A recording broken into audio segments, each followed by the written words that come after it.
Bien, buenas tardes, estimados jóvenes, estimados panelistas que nos acompañan. Vamos a dar inicio a este evento, para lo cual vamos a invitar a la doctora Ingrid Lam Flores a efectos de que dé las palabras de bienvenida a este evento. No sin antes invitar a nuestros panelistas a que suban a ubicarse, por favor, aquí en el púlpito acá, para efectos de que puedan participar en este evento. El doctor Luis González, por favor, acá.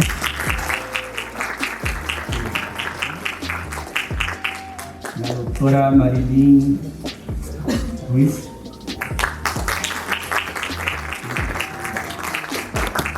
Y el doctor Said Trujillo.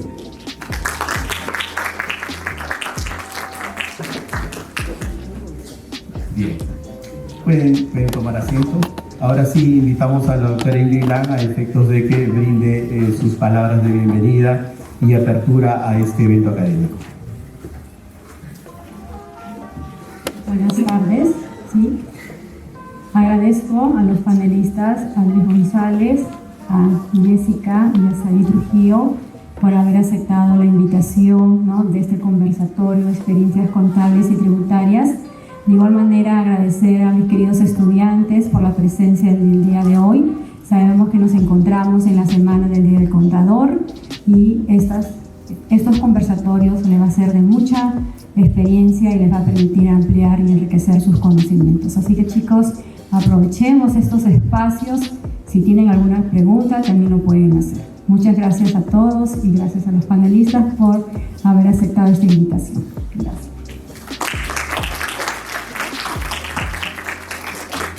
Muchas gracias, doctora Ingrid Lam. Ahora voy a dar una pequeña introducción a este evento.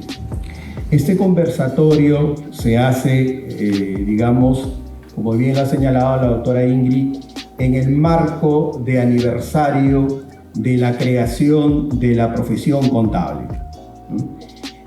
Nuestra profesión contable fue creada un 11 de septiembre de 1959. El día de mañana se cumplen los 65 años. Nuestra profesión de contabilidad fue creada mediante Ley 13253, hace 65 años. Y es bueno de alguna manera darle una revisión de dónde nace nuestra profesión.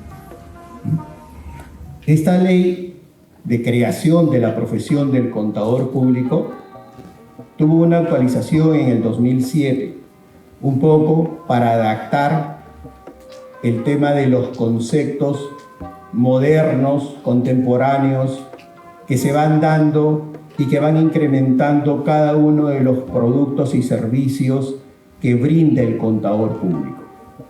¿Okay? Fue actualizada en el 2007.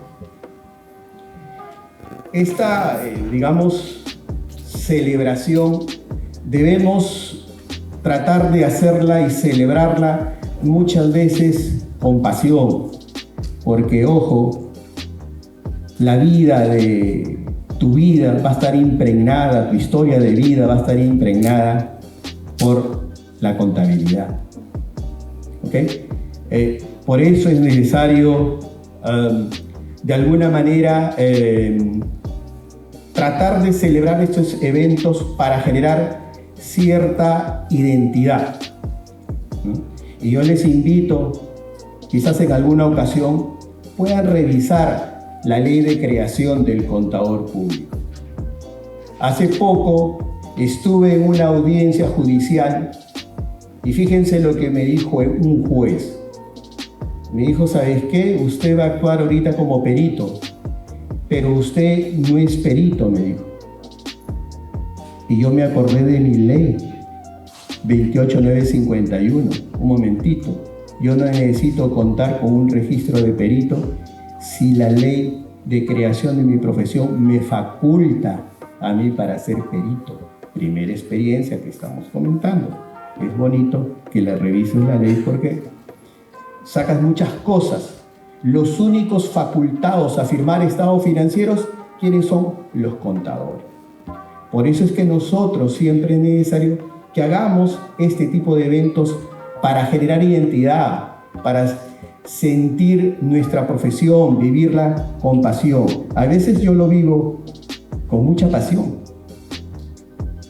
Ahorita de repente el doctor Said se puede molestar porque dice solo los elegidos son contadores públicos. Los demás podrían ser abogados, ¿no? Solo los elegidos. ¿Ok? Esa es la pasión en que uno debe vivir su profesión. Ustedes van a vivir de la profesión contable. Y hay que amarla, quererla, ¿no?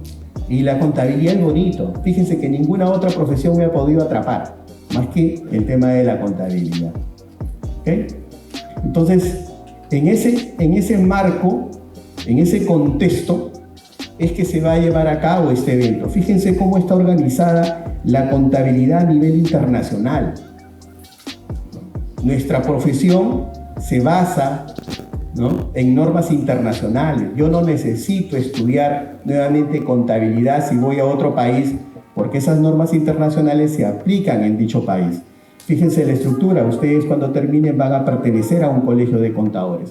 Ese colegio de contadores, ¿no?, se reúne en una junta de decanos. Esa junta de decanos se reúne en la Asociación Interamericana de Contabilidad y finalmente a nivel mundial la Federación Internacional de Contadores, la IFAC. ¿Okay? Entonces, jóvenes, en ese contexto en que vamos a desarrollar este evento y siguiendo el modelo educativo de la UTP, en el cual trata de contrastar la teoría académica con la experiencia laboral, ¿no?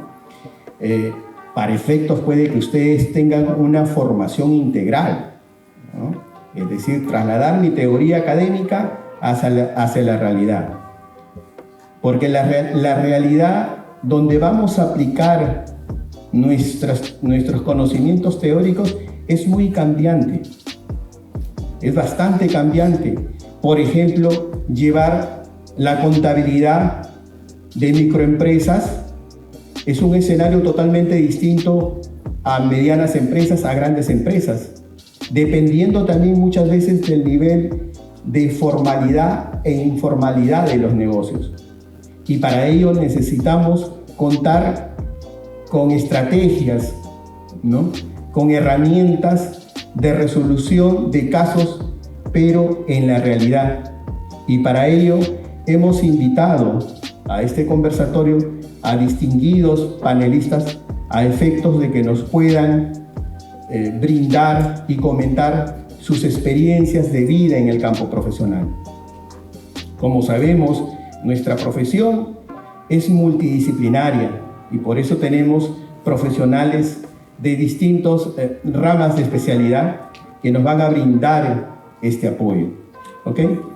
En tal sentido, voy a presentar a los panelistas que nos van a acompañar el día de hoy. Tenemos a la ingeniera Marilyn Ruiz. Ella es ingeniera de sistemas por la Universidad Nacional del Santa. Tiene un MBA por la Universidad Internacional de Valladolid, España. Es gerente de sucursal de mi banco. Tiene estudios en la PUC y en la UPC. Ella es especialista en finanzas, ¿no? El tema sobre el cual nos va a comentar su experiencia es sobre las microfinanzas y su relación con la contabilidad. Muchas gracias.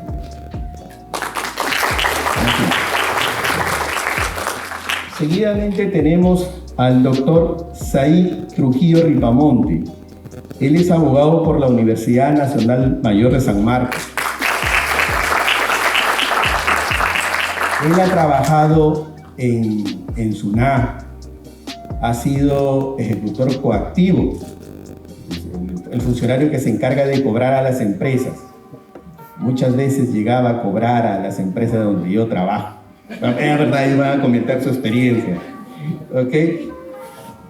Y tiene un estudio, el doctor Said, especializado en Derecho Corporativo y Tributario, ¿no? Es un apasionado de la lectura.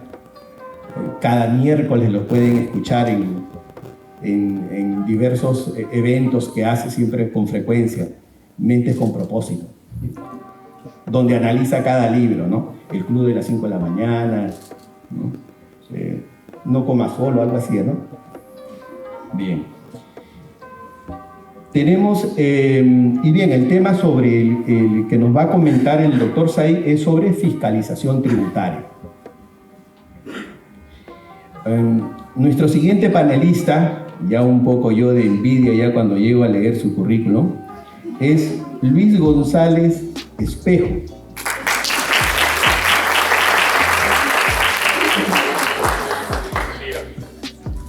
Él sí es elegido. Él es contador público por la UPAO, tiene un MBA en Centrum Católica, especialista en análisis financiero y de costos, sugerente de administración de sede y seguridad en salud ocupacional de Jalú. Y bueno, él nos va a comentar sobre el marco conceptual de las IFERS, o sea, de las NIF, como piedra angular de nuestra profesión. ¿Ok? Ese es el tema central, muy importante, jóvenes. ¿Okay? Bien. Ahora voy a explicar el formato, jóvenes, sobre el cual, estimado docente, sobre el cual se va a desarrollar este evento. Cada uno de nuestros panelistas tendrá un tiempo de 15 minutos para contextualizar su tema, sobre el cual nos va a comentar su experiencia. Luego de esos 15 minutos, habrá un espacio de 10 minutos para trasladar las consultas que crean conveniente. ¿Ok? Culminado el primer panelista, seguirá sucesivamente bajo ese mismo formato. Una vez culminado esa primera ronda, habrá otro espacio de 10 minutos para cada uno para sus comentarios finales y reflexión sobre el tema. ¿Ok? Entonces, vamos a dar inicio. Si me pueden por ahí alcanzar el micro. Ahí está, ok. Vamos a dar inicio de esta ponencia con el tema que nos trae la doctora, la ingeniera Marilyn. Buenas noches, jóvenes. Un poco fuerte la voz. La verdad que muy a gusto de estar en este momento con ustedes, compartiendo un poquito mi experiencia. Como han podido escuchar, tengo 18 años trabajando en mi banco, una empresa dedicada a las microfinanzas, la empresa actualmente más importante en el sistema microfinanciero, no solamente en el Perú, sino también a nivel de Latinoamérica. Bueno, este tiempo me ha permitido, si ustedes han podido escuchar un poquito sobre mi carrera profesional, yo soy ingeniera de profesión y seguramente ustedes se preguntarán, ¿qué hace una ingeniera acá con nosotros, contadores, verdad? Sin embargo, la experiencia que tengo me ha permitido desarrollarme en el mundo de las microfinanzas, ¿no? Un mundo, la verdad, muy satisfactorio. Me ha permitido en todo este tiempo ver crecer a muchos empresarios, microempresarios, ¿no? Y de esta manera pues contribuir al crecimiento de las familias y también del país, ¿verdad? Yo les voy a contar un poquito, justamente por esa razón, hemos tomado este tema sobre microfinanzas y les voy a contar un poquito para que ustedes tengan en cuenta ¿qué son las microfinanzas? Primero, la definición. Justamente, como ustedes, microfinanzas se refiere a algo pequeño, ¿verdad? Finanzas pequeñas. Las microfinanzas son servicios financieros que se otorgan a personas de bajos recursos generalmente que no son capaces de acceder a créditos a la banca convencional. Imagínense ustedes que un microcrédito puede llegar desde 300 soles. Con 300 soles nosotros podemos ayudar a un empresario a generar ingresos y esto pueda permitir que haga crecer su negocio, saque adelante a sus hijos, a su familia, mejorar su calidad de vida, construir sus viviendas, ¿no? Con un dinero tan pequeñito, imagínense, ¿no? Entonces, también tenemos el microahorro, los ahorros. Ustedes dirán, pero una persona de bajos recursos, ¿cómo puede ahorrar, cierto? Sin embargo, nosotros, yo he tenido la oportunidad de ver que justamente los microempresarios, los emprendedores son personas dentro de, se podría decir, la informalidad que manejan, llevan su propio orden, ¿cierto? Mientras que probablemente una empresa grande tenga una capacidad de ahorro, no sé, pues de millones, los microempresarios ahorran, en algunos casos hasta de sol en sol. ¿Para qué? Para realizar o construir sus proyectos, ¿no? Hacer crecer su negocio, ¿ya? Y justamente ahí es donde están las empresas microfinancieras como mi banco, en mi caso, para prestar este tipo de servicios. Aquí en el Perú, además de mi banco, tenemos a las cajas municipales, que son entidades reguladas que otorgan este tipo de servicios. ¿Ya? ¿Qué más? Quiero compartirles también un poquito sobre la historia de las microfinanzas. Hablamos de microfinanzas. El hito clave en la historia de microfinanzas fue la creación del Banco Grameen en Bangladesh por Muhammad Yunus en 1976.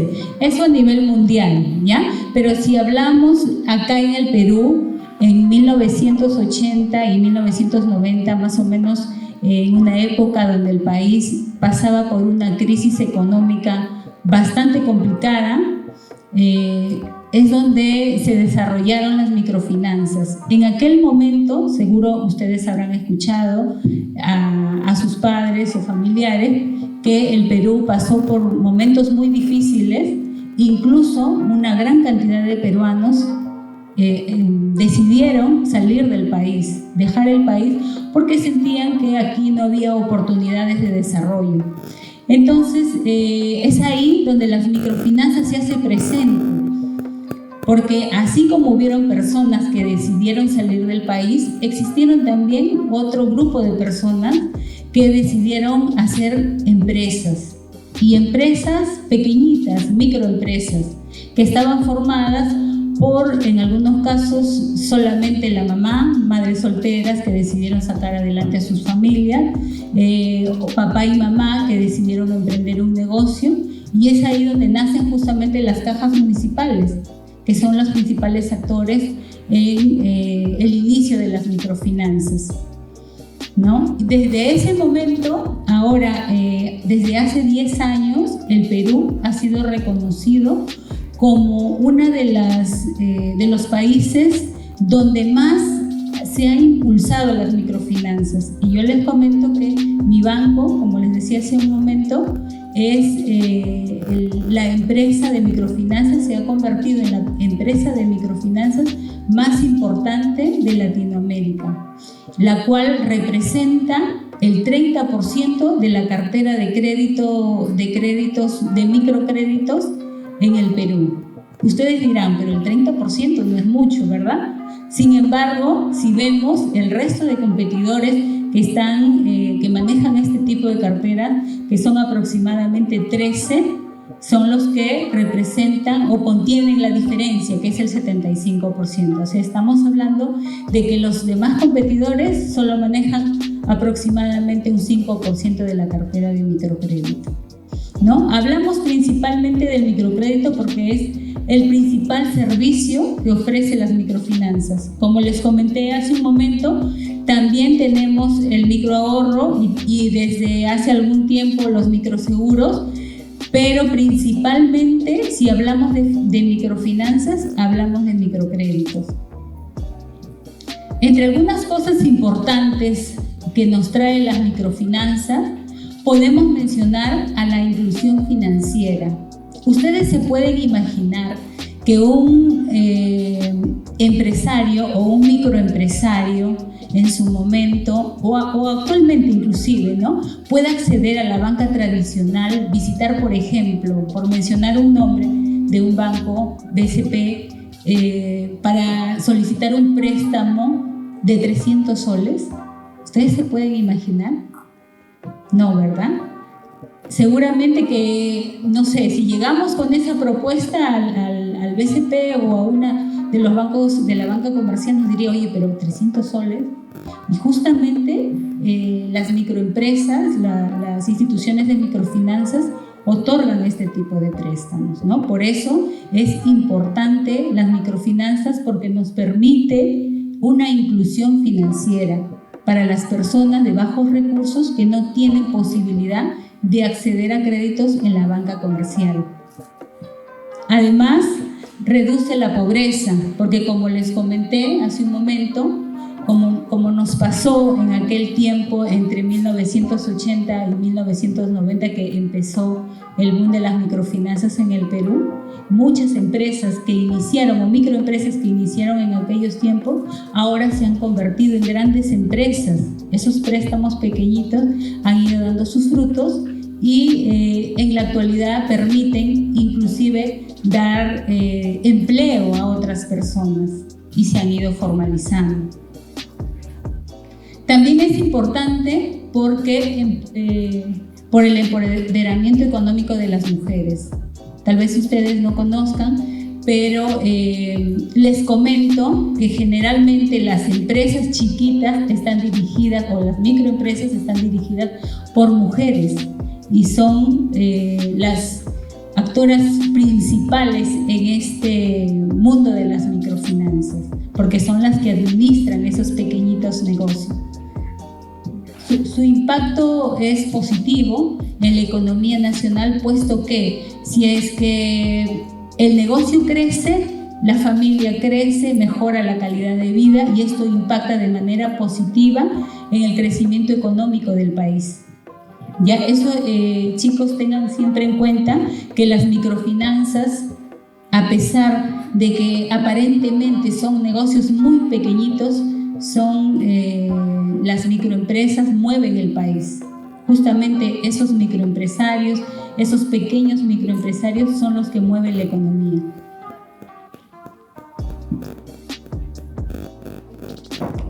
Ahora vamos a ver la contabilidad en las instituciones de microfinanzas. Ustedes como contadores, ¿cuál es su papel frente a las microfinanzas? ¿Cuál es el papel que representan o van a representar? Seguro muchos de ustedes están próximos a salir de la carrera de contabilidad. ¿Y a qué se van a enfrentar a través de las microfinanzas? La contabilidad proporciona las bases para el control financiero y gestión de recursos, ya que a través de una buena recopilación de información, un buen análisis de los resultados, podemos tomar decisiones adecuadas. Si esto lo llevamos a las microfinanzas, ustedes me dirán, pero si hablamos de negocios pequeños, totalmente informales, ¿qué puedo hacer yo como contador en un negocio totalmente informal? Porque generalmente la contabilidad se basa en hechos, en cálculos matemáticos, en información fidedigna, ¿cierto? Sin embargo, a pesar de que hablamos de empresas pequeñas y informales, los microempresarios, a pesar de su informalidad, tienen una forma de registrar tanto sus ingresos, sus gastos, llevan una forma. Y justamente les comento que en mi banco nosotros tenemos una política de cómo hacer una evaluación a este tipo de clientes, calculando tanto sus inventarios, calculando, hablamos de sus activos, los activos que ha podido generar en el tiempo, el destino de los préstamos, si es que se ve reflejado o no en su patrimonio, y todo eso son temas que ustedes lo están tratando actualmente en la universidad, que les va a servir de mucho.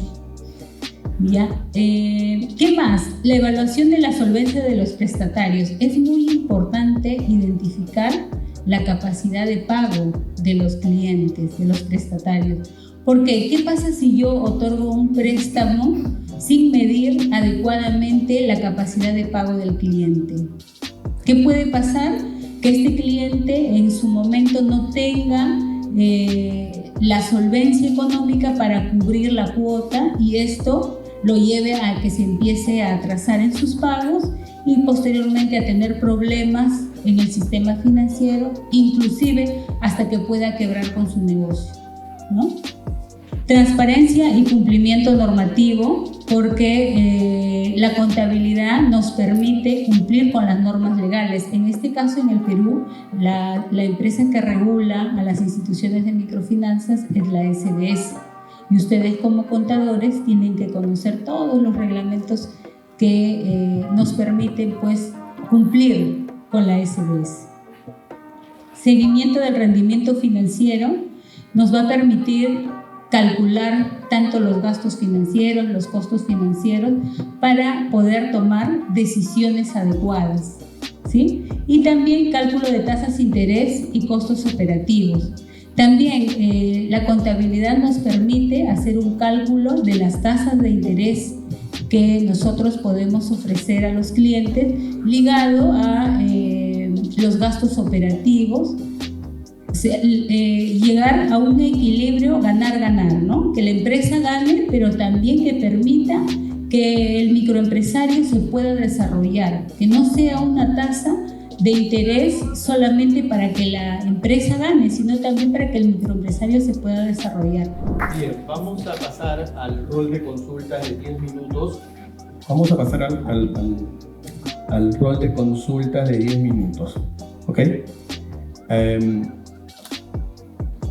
Justo estoy viendo acá algunas consultas que me han hecho llegar, y un poco para poder compartir.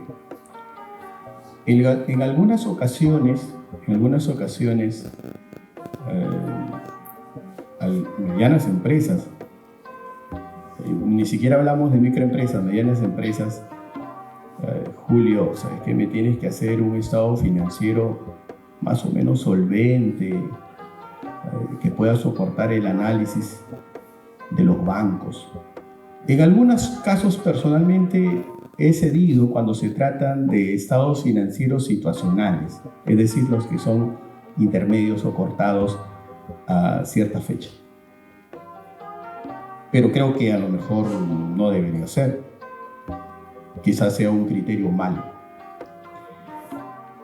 ¿Cómo en el área de microfinanzas, ya que usted dijo que es bastante informal, cómo se puede enfrentar, usted como gerente de sucursal, cómo usted puede ver que de alguna manera sus funcionarios que están encargados de evaluar esa información financiera no la hayan distorsionado un poco a favor y al final traiga malos resultados para la oficina? ¿Cómo enfrenta ese tipo de situaciones? Sí, sobre el cálculo de los análisis de los estados financieros es muy importante. En el caso nuestro, como líderes, acompañamos en el día a día a los asesores de negocios que se encargan justamente de las evaluaciones, ¿no? Y el acompañamiento nos permite también validar cierta información, porque como les dije, nuestros clientes son muy informales. Entonces, si hablamos de inventario, pues en algunos casos tenemos que validar con una visita para corroborar el monto que me está considerando, por ejemplo, en el balance, ¿no? Si hablamos de cuentas por cobrar, podemos cruzar a través de cuadernos. Generalmente, a pesar, como les decía hace un momento, a pesar de la informalidad, los clientes registran sus cuentas por cobrar en un cuaderno, en una notita. Entonces, eso para nosotros nos sirve para que podamos construir sus estados financieros. Es muy importante que los estados financieros de los clientes sean los más exactos posibles, porque esto nos va a permitir que el cliente pueda devolver el dinero sin problemas, que su capacidad de pago esté acorde a lo que nosotros le estamos otorgando y que siga siendo accesible de crédito, ¿no? Como les comentaba, la banca tradicional no otorga este tipo de préstamos. Imagínense que un cliente pierda esa oportunidad, sobre todo un cliente que está empezando, ¿no? Cuando uno decide emprender es una larga trayectoria, no es que de hoy para mañana te conviertes en un gran empresario, es un crecimiento de a poquitos. Entonces las empresas de microfinanzas justamente son las que acompañan al microempresario para que pueda lograr esos objetivos. Bien. Comúnmente a veces uno tiene, profesionalmente hablando, puede tener un mal día, ¿no? La idea es que la profesión te traiga bonitos días, ¿no? Pero cuando se presentan problemas, por ejemplo, cuando me llega un requerimiento de tsunami, altera a mí el día, ¿no? En su oficina, ¿qué situaciones pasa usted en el cual sea un problema que haya que resolver, algo inusual dentro de su gestión como gerente de sucursal? Bueno, los que trabajamos con metas, la verdad que vivimos al límite, siempre o casi siempre, ¿no? Siempre vivimos al límite. A pesar de eso, bueno, como líder, como encargada de un equipo, siempre tengo que buscar un equilibrio entre la exigencia y la motivación para mi equipo, ¿no? Porque de eso dependen los resultados de la agencia y los resultados de la empresa. Ok, muchas gracias. Acá también en la UTP trabajamos con metas. También tenemos que cumplir metas. Sí sabemos que es algo complicado, ¿no? Bien, muchas gracias. Vamos a dar otra ronda todavía, por favor. Y ahora le toca el turno al doctor Said Trujillo. Él nos va a dialogar sobre fiscalización tributaria. ¿Ok? Doctor, requiere el... Sí, ahí está. Para no hacerte trabajar. A ver, chicos, buenas noches. ¿El auditorio está o se han ido a otro sitio? O sea, tan hermoso auditorio que debía estar lleno, ¿no? Y ver esa presión de las personas. De todas maneras, es bonito estar acá. Señorita Ingrid, muchas gracias por la invitación. Espero que no sea la primera vez, sean muchas más. Julio, todos se han dado cuenta que eres amigo mío con la presentación. Vamos a ver. Voy a tratar de conversarles el tema que tiene que ver con lo que es fiscalización tributaria. Entiendo que muchos de ustedes han estudiado contabilidad y por uno de los motivos debe haber sido que no escogieron derecho porque no les gustaba leer. ¿Fue algo así? Entonces el día de hoy tengo que quitarles esa creencia que está totalmente equivocada. ¿Un contador debe leer más que un abogado? La verdad que sí. Es lo que he ido aprendiendo. El día que me puse a leer sus NICs, sus NIFs, que también van a hablar, yo dije, por Dios, esto no se entiende, ¿no? Espero ahora comprenderlas mejor. El tema de finanzas, para entender el tema de microfinanzas y finanzas hay que leer un montón. Y me di cuenta que el abogado no lee la cantidad que lee un contador. Y si ustedes han pensado que contabilidad te va a llevar a ser tributarista, muchos quieren trabajar en SUNAT, supongo yo. Pagan bien, no les voy a mentir. Muchos años viví tranquilo, ¿sí? Muchos van a querer entrar dentro de Chimbote, una de las instituciones que te va a dar cierto tipo de solvencia económica va a ser la SUNAT y vas a querer entrar a la SUNAT, ya sea para estar en orientación en algún área o tal vez entrar a través de un CAT y trabajar. Y les cuento algo, si quieren estar en el área de auditoría, van a tener que leer una ley, y esa ley se llama la Ley del Procedimiento Administrativo General. Y los abogados le van a decir LEPAG, así como LEPAG, ¿sí? Que es un poco de lo que les voy a hablar ahora. ¿Está bien? Un contador que quiera dedicarse a la tributación tiene que leer una barbaridad, tiene que hacer cálculos también, pero la lectura es lo que los va a llevar a la diferencia. Muchos de mis amigos en SUNAT entraban, estudiaban contabilidad, pasaban auditoría, pero nunca habían leído la ley del procedimiento administrativo general y tenían problemas. Y lo que he descubierto en este tiempo, ya asesorando de manera privada, yo tengo como 10 años en el tema privado, que los casos de fiscalización contra SUNAT, porque son dos partes, en un tema de impugnación hay dos partes, la SUNAT que te dice algo y tú que dices lo contrario, ¿sí? Los casos se ganan no porque tengas razón en si estuvo bien o mal contabilizado. Los casos se ganan porque SUNAT se equivoca en el procedimiento, ¿sí? O sea, si creemos que cuando SUNAT viene te va a fiscalizar y te va a encontrar un reparo, ¿es porque tú has hecho algo mal en contabilidad? No, es porque tú has estado suplicando ser fiscalizado. SUNAT te fiscaliza porque tú suplicas. ¿Y por qué suplicas? Porque tal vez estás haciendo mal las cosas. Lo más fácil es comprar facturas, ¿cierto? Pero eso es para el común de los mortales. Ustedes son casi dioses, estudian en el UTP, por lo tanto ustedes no van a hacer la compra de facturas, eso lo hace otras universidades, ¿cierto? No ustedes. Entonces, si te van a fiscalizar es porque ya saben que tienes algún tipo de observación, ¿sí? Por un tema de cruce de información. No se olviden que hay un principio en materia contable que es el de la partida doble, ¿o no? ¿Qué cosa es la partida doble? Sí me dijeron por ahí. ¿Qué es? Dijo sí, ¿cierto? Dijo sí. Acúsela. ¿Qué es la partida doble? Pacheco. Alumna tuya, jálala. ¿Cierto? O sea, tiene que haber cargo y abono. Pasivo igual que activo. Ya está, listo.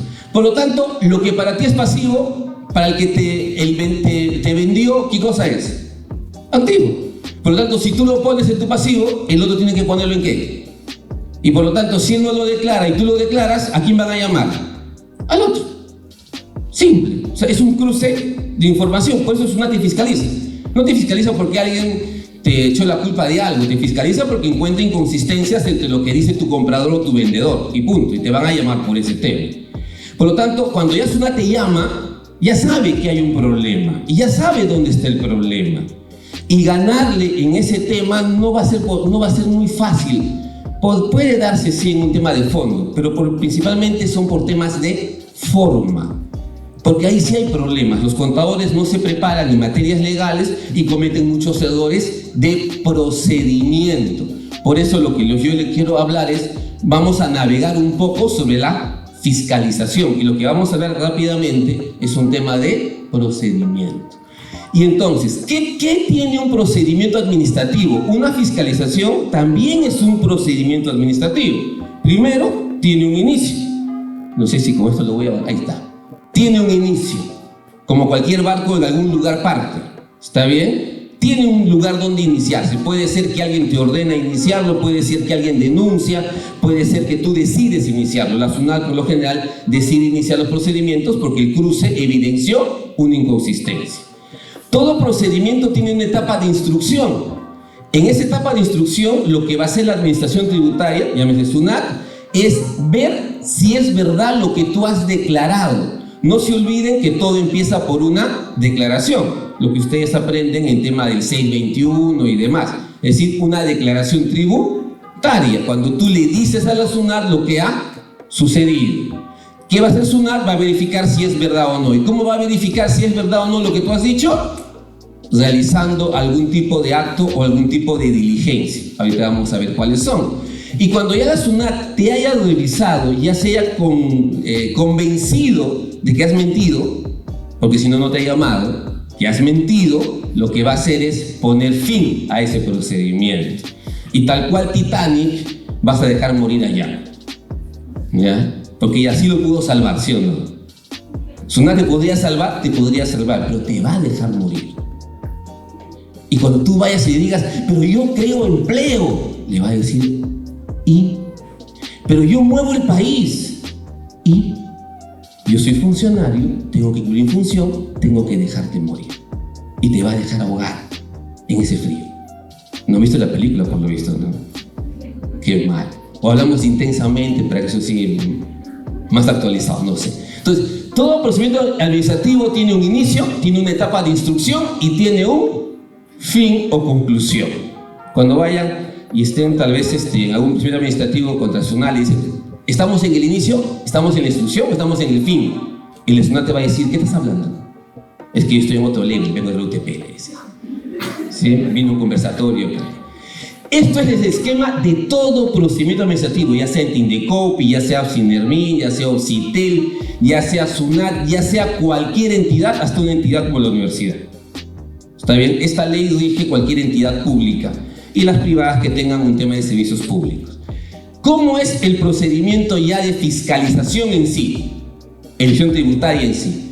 Va a tener un inicio, también. Sino que su inicio acá es una carta de presentación. Te van a presentar ¿a quién? Al auditor. Te van a decir, el señor Julio Pacheco, también tiene pasado de SUNAT, Julio Pacheco como auditor te va a revisar lo siguiente, IGB, impuesto a la renta, lo que vaya a revisarte. Te tiene que decir. Y ahí está estableciendo SUNAT la competencia. Si hoy día yo les presento a Julio Pacheco como auditor, ustedes me dirían nulo el requerimiento porque él ya no es trabajador. ¿Me siguen? Solamente se debe presentar al que es competente. Muchas veces se presenta gente que no es competente. Y segundo, te van a hacer un requerimiento inicial. Ese requerimiento inicial no es otra cosa que tus registros de compras, registro de ventas, lo que toda persona debe tener. Aunque ya sean electrónicos y aunque SUNAT lo tiene, te lo van a solicitar. Primera pregunta que te va a pasar siempre es, tu cliente te va a llamar y te va a decir, me ha llegado una notificación de SUNAT. Y yo le digo, espere, antes que se suicide, dígame, ¿es una esquela o es un requerimiento? Porque una esquela es simplemente una verificación por una inconsistencia sencilla. Pero si es un requerimiento y es una fiscalización, ahí sí tendríamos que pensar diferente. ¿Qué has hecho?, le pregunto yo. No sé, mi contador dice. Bueno, no sé quién lo hizo, por algo tiene que haberlo hecho. ¿Estamos de acuerdo? Una fiscalización se inicia con un requerimiento, documentos que te van a pedir. Segundo, dentro de esa instrucción, dentro de ese procedimiento, van a haber otros requerimientos. La única forma que SUNAT te puede pedir algo es vía un documento llamado requerimiento. No te lo puede pedir por teléfono. Muchos clientes venían y me decían, mi contador me ha dicho que el auditor de SUNAT le ha llamado y le ha pedido tal cosa. Le digo, ¿y cuándo el teléfono es? No, por WhatsApp. ¿Y cuándo por WhatsApp? No, por Messenger tampoco. Solamente tiene que ser con un documento a tu clave sola, a tu buzón, que se llama requerimiento. De otra manera no te puede hablar, ¿sí? Salvo que tú quieras ser la persona que le presente las cosas de manera informal. Pero los procedimientos administrativos son netamente formales. Por eso si cometen un error es nulo, y si es nulo tú ganas. ¿Estamos? Cuando te llega un requerimiento y tú vas a iniciar una fiscalización, tienes que establecer tu estrategia cual ajedrecista. O voy a empatar, o voy a ganar, o tal vez voy a jugar a perder. Tú tienes que decidirlo, con estrategia también. No es ir y presentar toda la documentación que te requieran. Hay que saber qué presentar y qué no presentar. ¿Está bien? Sí, porque hay cosas que no se deben presentar, tal vez. Si ese requerimiento te fue notificado, te tienen que decir cuál es su resultado. No es que te pido algo y después me olvido. Tienen que decirte qué te encontraron. Tienen que decirte dónde está lo malo para que tú puedas ejercer tu derecho de defensa. Sí, en el Titanic a Jack no le dejaron ejercer su derecho de defensa. Le aplicaron la tabla de salvación. Se salvó ella y dejó morir al otro. ¿Sí? Tienen que decirte cómo puedes tú defenderte. Si no, no funciona el tema. ¿Y cómo? Es otra forma que te pueden hablar, es vía cartas. Te van a comunicar algún cambio, alguna modificación, algo que quieran que se aclare, vía cartas. Entonces, las únicas formas que SUNAT se comunica contigo, ¿sí? No por Messenger, ni por WhatsApp, ni por... ¿Qué más habrá ahora? Ya no sé, ¿qué más hay ahora? TikTok no. conversación. Requerimiento, resultado o carta. ¿Está bien? Y si después de todo lo que tú le has presentado, SUNAT no te cree, o si te cree también igualito es, te van a emitir lo que se llaman resoluciones de determinación. Y en esa resolución de determinación te van a decir cuál es la deuda que ellos consideran que tú no has pagado.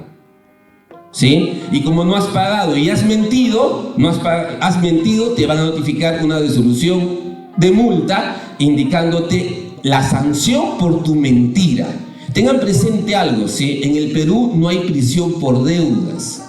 Por lo tanto, deber no es un delito, pero mentir sí es un delito. ¿Estamos de acuerdo? ¿Sí? Deber no es delito. Así que si tienen deudas no paguen, no pasa nada. ¿Está bien? Pero mentir sí es un delito. Entonces, cuando te emiten esta resolución de multa, te la están diciendo, ¿por qué? Porque cuando SUNAT investigó en esta etapa de instrucción, que es la investigación, ha determinado una deuda y por lo tanto tú has mentido en tu declaración. Entonces te emiten tu resolución de multa. Las dos cosas sumadas es el fin de esa fiscalización. ¿Está bien? Entonces, hay una etapa de inicio en tema tributario vía una carta de presentación de requerimiento. Hay una etapa de instrucción donde se va a investigar lo que se está buscando en tema tributario con requerimientos, resultados o cartas, y hay un fin, y el fin es con un acto administrativo llamado resolución de determinación, resolución de multa.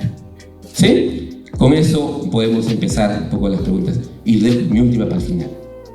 Ahí veo el esquema del procedimiento de fiscalización.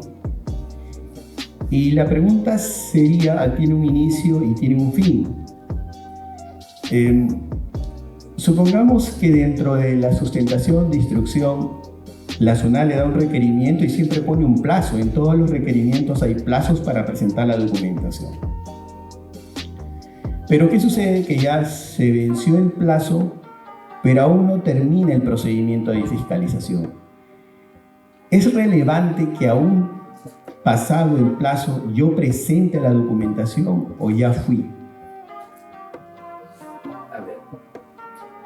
En materia legal mucho se habla de algo de las etapas preclusivas. ¿Qué es eso? Que ya no puedes volver hacia atrás. En materia administrativa no existe el tema de preclusión. Por lo tanto, muchas personas piensan que si SUNAT me requirió para el día 10 y yo ya me pasé, ya no puedo presentar la documentación. Falso. Te van a multar por no presentarlo el 10, ¿no? O sea, no has presentado la documentación el día que se te requirió. Pero tú puedes presentar la documentación, yo diría, debes presentar la documentación. Y todo aquello que no necesariamente te hayan solicitado, sino que te sirva para sustentar lo que tú has declarado. Y SUNAT tiene que evaluarlo, Hay un principio que se llama el principio de verdad material. Lo que importa no es tanto la forma, sino la verdad real, no la verdad documental. Por lo tanto, SUNAT tiene que evaluarlo, aunque esté fuera de fecha, sí, mientras no haya emitido la resolución de determinación. Como eso pone fin al procedimiento, después ya no podría. Y hay algo más. Si es que no presento documentos en una fiscalización, después no lo puedo hacer en una impugnación. Muchas personas dicen, no, mi abogado me ha dicho que no presente nada en la fiscalización y que ya después en el reclamo lo voy a presentar y la voy a ganar. Y yo digo, bueno, ese abogado no estudió en la UTP. ¿Por qué? Porque lo que no presentas en la fiscalización no lo puedes presentar en el reclamo y menos aún lo podrías presentar en la apelación. Entonces, sí se puede presentar, pero te van a multar. Claro, sí, es bueno saber porque a veces bajamos la guardia, ¿no? Ya venció, ya fui, ya, ¿no? Entonces ya no voy a presentar. Y sin embargo, como usted lo ha destacado, es vital presentarlo. ¿Okay? Hay otra pregunta un poquito compleja. Tú recibes un requerimiento de tu estudio. ¿Cómo armas tu equipo? Cuéntanos, ¿cómo tienes un procedimiento de fiscalización y cómo lo distribuyes en tu estudio? ¿Cómo lo organizas para poder responder a ese procedimiento de fiscalización? Un poco en atención a tu pregunta, a ver si me permites. ¿Quiénes quisieran ser tributaristas dentro del auditorio? A ver, levanten la mano. Levanten la mano. ¿Y a quiénes quieren trabajar en SUNAT ya? Nadie. Qué gran mentira. Después todos se presentan. Cuando hay concursos para SUNAT hay colas inmensas, ¿sí? Miles. El margen de ingreso creo que es 200-1, o sea, peor que examen de admisión a la del Santa 15 puntos, o sea, imagínense eso. Los que quieran ser tributaristas, porque en la parte contable hay los tributaristas, financistas y hay varias partes, les tengo que decir lamentablemente que tienen que estudiar Derecho. No les digo que tengan que ser abogados, pero que tienen que estudiar Derecho, tienen que estudiar Derecho. Igual que un abogado, si quiere ser tributarista, tiene que estudiar contabilidad. Sí, no sé, yo más paraba con contadores que con abogados, ¿no? Más me conocen los contadores que los abogados. ¿Por qué? Porque el tema tributario está muy vinculado, pero hay que manejar los dos conceptos, ¿está bien? Entonces, se me fue tu pregunta, porque por ahí empecé, disculpa, ya los años me afectan. ¿Ya? No, tranquilo, es común ya. Sí, ya. Compartamos. Sí, decía de que recibes un requerimiento. Ya me acordé. Entonces, lo que hay en la corporación son equipos. El equipo tributario está compuesto por abogados y está compuesto por contadores. La parte de contabilidad se dedica al fondo, es decir, ver en el reparo el tema del cálculo, si se puso mal algo en el costo. El otro día tuvimos un caso, por ejemplo, ¿no? Para establecer el costo de existencias en una comercial, no solamente se debe contemplar el tema de la compra de la mercadería, sino también se debe contemplar el tema del flete, el tema de gastos relacionados al traslado de la mercadería. Eso es la forma de establecer tu costo. Y esta empresa lo que hacía era separar, ponía en el costo solamente el tema de la compra de mercadería y todo el tema de los gastos de transportes y demás lo ponía en el gasto. Entonces una viene y dice hay un reparo. O sea, ¿eso a qué se dedica? El área contable, porque son conceptos netamente contables. Y el área legal, los abogados se dedican a ver todo el tema del procedimiento en sí. Si el requerimiento está bien emitido, si el requerimiento es competente, si se ha cumplido con los plazos, toda la parte netamente formal, porque hay que dominar un tema de conceptos jurídicos. Entonces, llegado un requerimiento, se va a abogados, se va a contadores para enfrentar la fiscalización y establecer la estrategia. Bien, sí, creo que básicamente en la organización que tú tienes, indudablemente tienes divisiones que puedan evaluar eso, ¿no? Yo en mi estudio lo primero desesperado es miro el plazo, desesperado.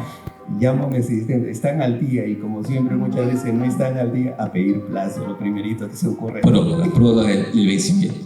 Sí. Bien, una última pregunta, aprovechando que tú has sido ejecutor coactivo y que es un tema muy relevante para los estimados estudiantes, es el tema de la responsabilidad solidaria, ¿no?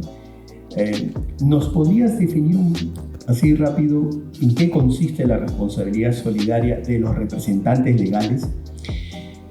A ver, muchas personas piensan y dicen, tengo una persona jurídica, no leemos empresa ya, es una persona jurídica.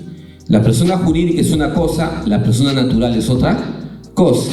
El socio es una persona natural, la persona jurídica es una ficción. ¿Estamos de acuerdo?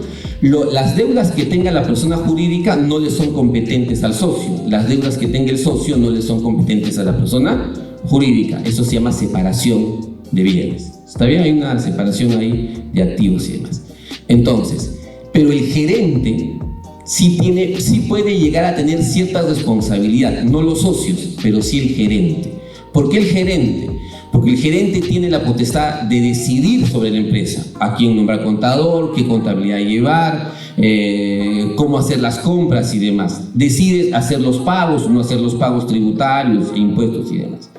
Por lo tanto, si él incumple alguna de sus funciones, la ley establece el listado, él podría ser designado como responsable solidario, es decir, con su patrimonio pagar la deuda de la empresa. Pero eso solamente es en el caso que caiga en algún tipo de causal. O sea, no es porque simplemente sea gerente, sino que haya algún tipo de causal que haya cometido. El buque esté no habido, el que tenga doble facturación, tenga doble contabilidad, hay algún tipo de causal. No es que todo gerente sea responsable y solidario. Y la responsabilidad es que también él debe pagar con su patrimonio las deudas de la empresa, pero nunca los socios, solamente el gerente. ¿Estamos de acuerdo? El socio no entra en el tema. Ok, doctor, muchas gracias por... Antes, déjame acabar. Por favor, dale. Entonces, para concluirlo, sí, acá tengo un poema que me encanta. La verdad, Julito hizo la presentación, hay un club de lectura que tenemos en la corporación. Me he dado cuenta que es fan destacado del Facebook y es revisado, tiene ahí su estrellita. Para la próxima hay que mandar también con aportes. Sí, y hay una cosa que hacemos mucho en la corporación, que es leer libros. Es la única forma de crecer y evolucionar. Leemos muchos libros de desarrollo personal y hay un poema que me encantó, que es este, sí, lo comparto con ustedes. No importa qué tan estrecha sea la puerta, cuán cargada de castigos la sentencia, soy el amo de mi destino, soy el capitán de mi alma. A veces pensamos que cuando SUNAT viene es un castigo y lo vemos como algo malo. Yo siempre pensaré que la SUNAT cuando viene es simplemente a ver cómo estoy haciendo las cosas. Y si yo estoy haciendo bien las cosas, porque al final yo decido cómo llevar mi vida, soy el capitán de mi destino, que venga la SUNAT, venga SUNAFIL, venga todo el mundo, qué feliz soy, porque alguien me está revisando. No le tengamos tanto miedo a la administración tributaria, veámoslo como un aliado para crecer profesionalmente, porque si nadie nos revisa, ¿cómo sabemos que estamos haciendo bien o cómo sabemos que estamos haciendo mal? Simplemente SUNAT está ahí para hacernos crecer de forma profesional. Todavía tengo un poquito mi corazón de SUNAT. Gracias. Muchas gracias. Es cierto, un contador público necesariamente tiene que saber tributación, ¿ok? Necesariamente tiene que tener tributación para poder vender los demás productos, ¿no? Siempre he dicho que si tú no sabes tributación, es como una ferretería que vas a comprar cemento o fierro y no hay, ¿no? Indudablemente, la tributación es la puerta de entrada a todos los, digamos, los demás servicios y productos que uno pretende vender como profesional.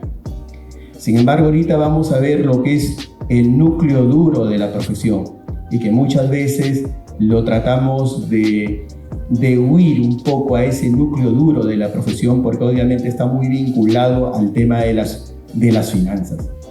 Y qué gran gusto que nos estén presentando un tema interesante que merece llamarlo como piedra angular de la profesión, como bien lo ha llamado el doctor Luis González.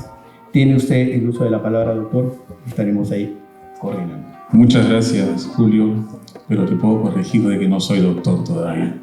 Aún tengo el grado de maestría, como bien lo dijo Julio, estudié una maestría en Centrum, en la PUC.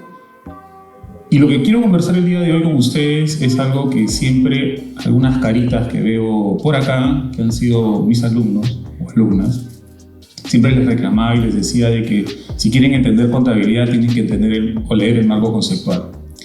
Si quieren entender contabilidad tienen que leer NIF, no el plan contable, ¿no? Recuerdo que una de las primeras clases que di en la universidad les dije, a ver, y todos en la primera clase sacaron su libro amarillo. Lo recuerdo claramente, como si fuese una pesadilla. Todos sacaron su libro amarillo y, bueno, les dije, ¿qué es esto, no? Es el plan contable, me dijeron. Profesor, es el plan contable. ¡Amor a Dios! Contable. Guarda eso.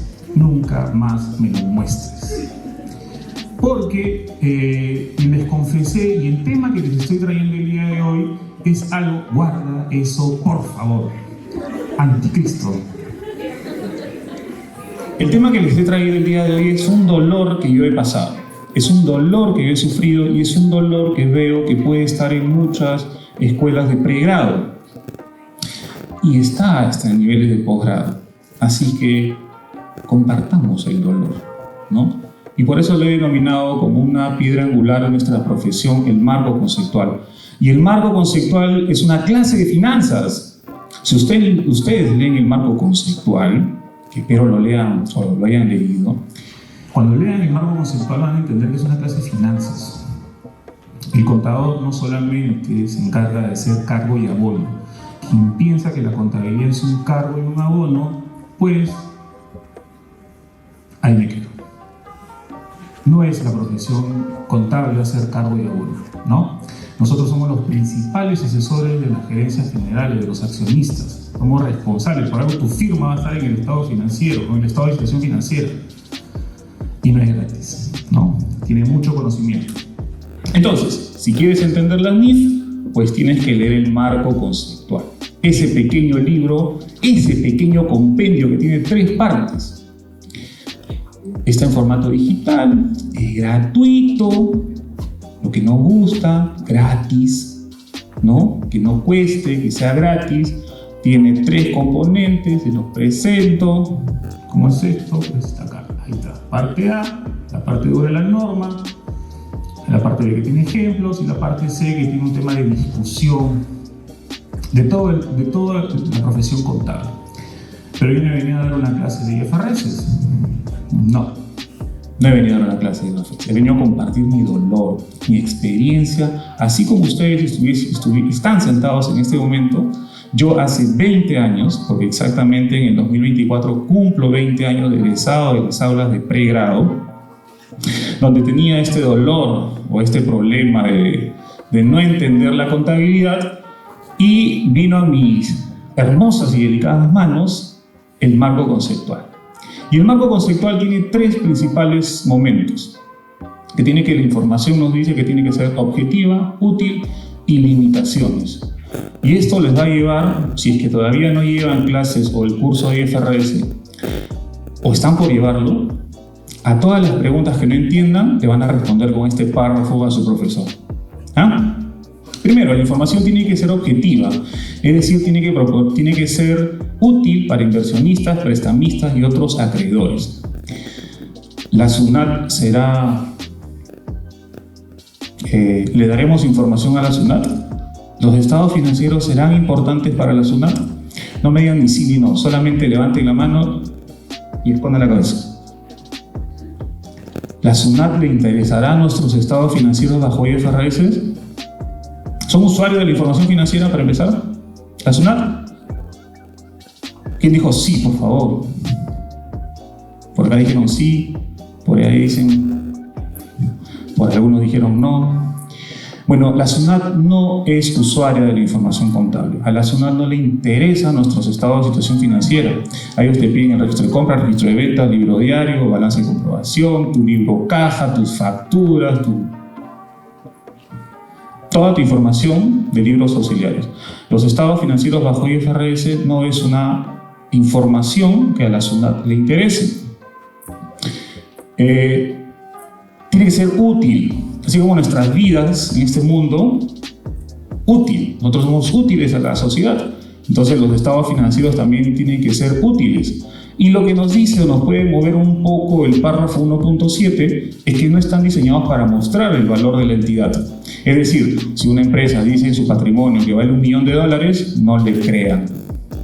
Puede valer mucho más o puede valer mucho menos. ¿A ustedes en sus aulas les han explicado el caso Enron? El caso Enron destruyó una de las firmas auditoras más grandes en el mundo.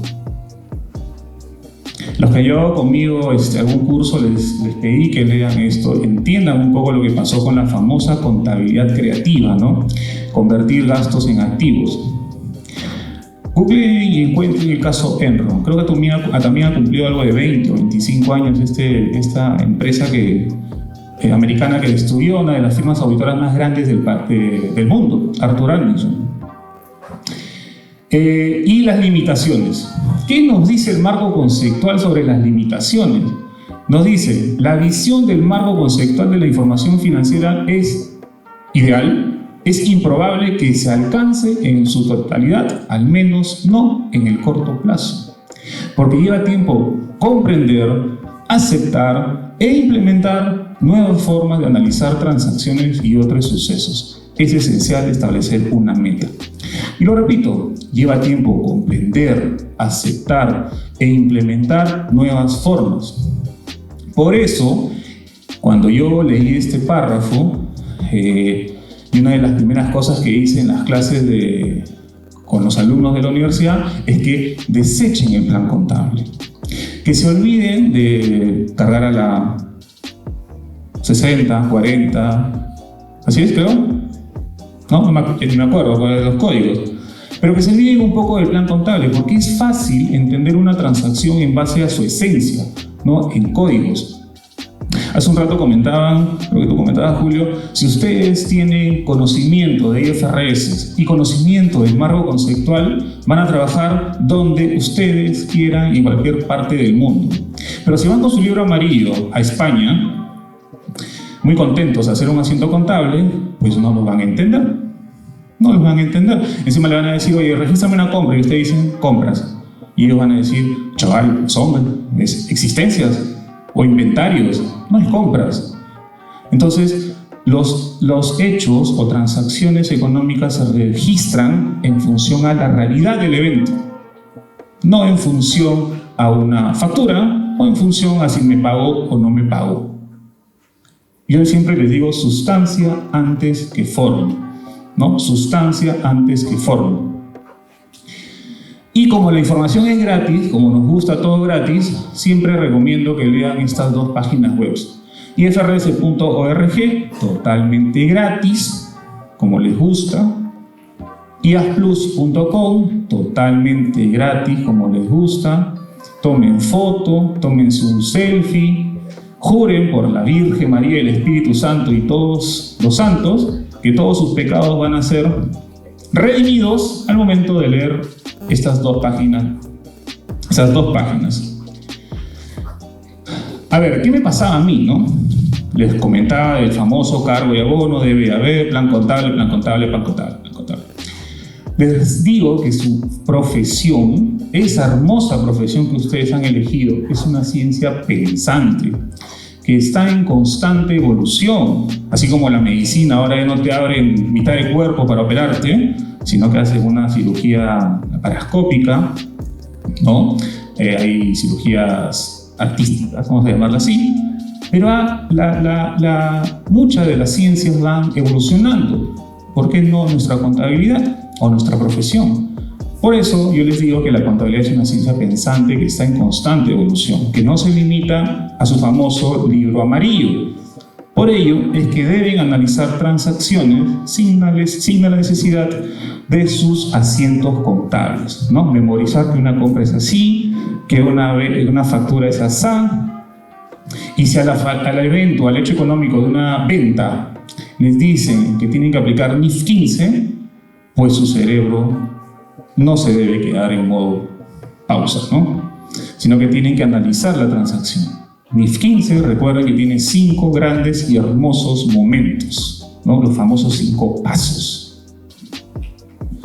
Entonces, si ustedes tienen 2 valores para reconocer un pasivo de 10 millones o 15 millones o el número que a ustedes se les ocurra, ¿qué valor ustedes utilizarían para reconocer ese pasivo en el conjunto de estados financieros?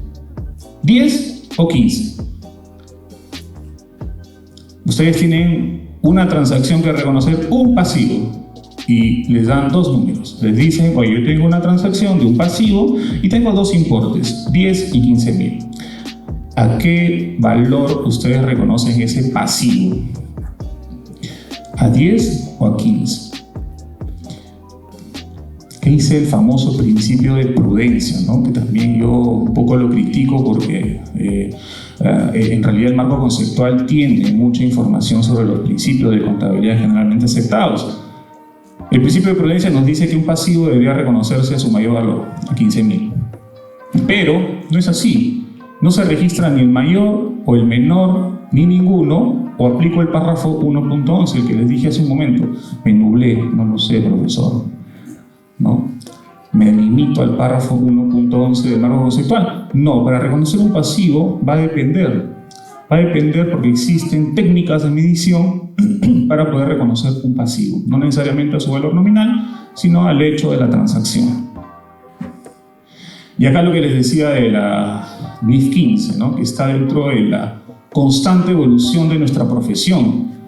Si usted es el contador Caterpillar, por ejemplo, una de las grandes empresas en comercialización de maquinarias, que le vende $15 millones a la empresa Antamina, y el contrato establece mantenimientos gratuitos por 1 año, asesoría personalizada con un personal destacado en la mina, les va a hacer masajes, todo para que le pueda comprar esos 15 millones de maquinarias. ¿Cuál es el asiento contable para poder reconocer esta transacción? Ahí está, miren. Esto me dijeron, 12, 40, 70. Salió el libro amarillo. Hermoso asiento contable. Pero no aplicaron o no recordaron que la contabilidad es una ciencia que está en constante evolución. Por lo tanto, esto merece un XX. XD no, X. Y ahí lo que tiene que aplicar es el marco conceptual y la NIF 15. Los 5 hermosos pasos para poder reconocer.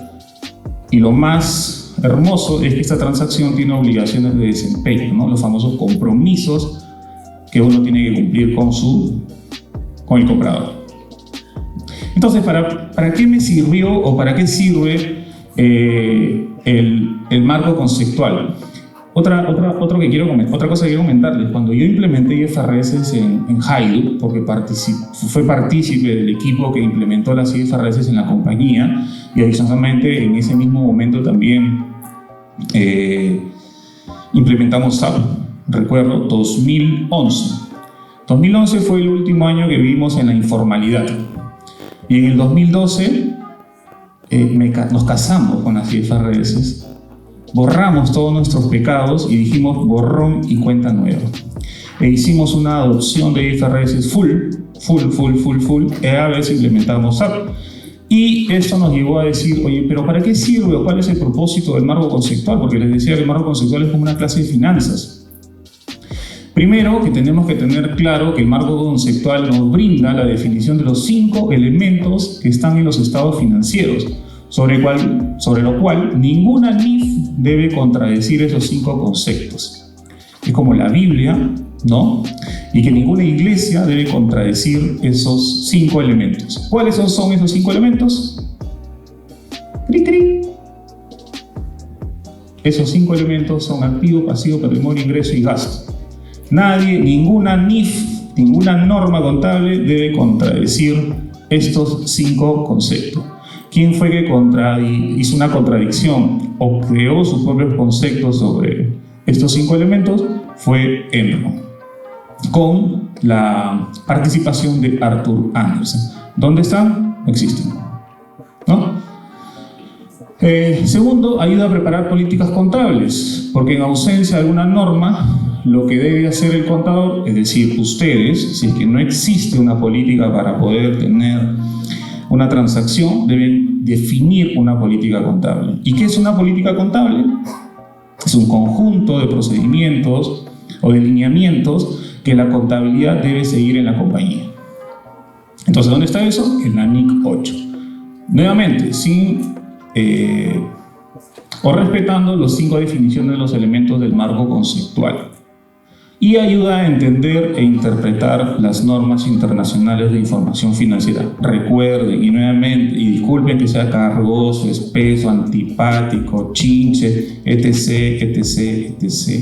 Si ustedes no entienden o no dan lectura al marco conceptual, pues van a tener muy limitada su crecimiento o su desarrollo profesional. Al inicio, por ejemplo, había una exposición sobre microfinanzas.